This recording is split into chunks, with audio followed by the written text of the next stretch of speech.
Hi Aaron, I understand you're here as part of the production of a film called A Billion Lives. Yes, yes. So what, can you tell us a little more about the film? Yeah, it's a film, basically, you know, the stats that have come out and the projections are that 1 billion people will die this century early from smoking. Yeah. And so, you know, when you look at those kind of numbers, you start to get shocked and you say, well, what are people doing about that? And of course, we know that there have been controls in place and efforts to reduce smoking, yet, you know, for the most part, 20% of people still smoke. And then when you hear that there's alternatives, but that they're being harassed and reduced and held back by either ignorant people or people with motives that are questionable, you start to say this needs to get out there. And so we feel like that story needs to get out there, and that's the story, that's what the film will be about. Will be about vaping as a history of it and kind of explaining it, but also explaining what's happening to it and why.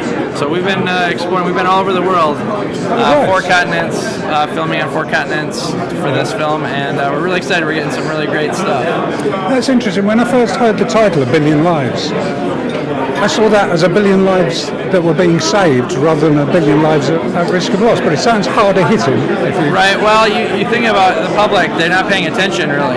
The vaping is, I think, still a fringe thing, at least from what I've seen. The average person doesn't really know much about it, and so in order to get their attention, you have to have the shocking numbers, and 1 billion, it's, I mean, essentially 1 billion lives are projected to be lost, but that would be 1 billion lives saved if people would stop smoking. So, yeah, either way, you know, the cup's half full or half empty. But so, what's going to happen to the film when it's completed? Yeah, we're going to be wrapping it up this year.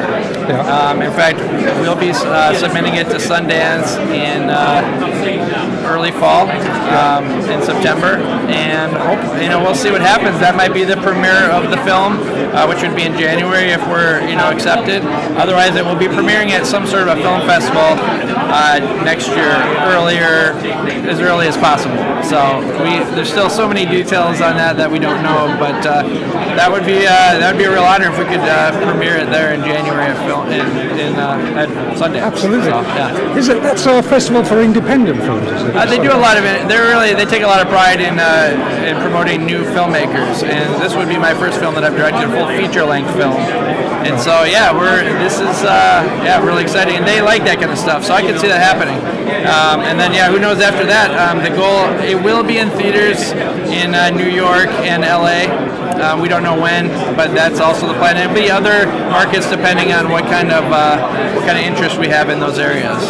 Exciting stuff. So that's kind of the plan, and then eventually it'll be online, Netflix or other distribution channels as well. It will not be on YouTube, most likely, although they may be having rent options on YouTube, but it'll be on some sort of digital distribution.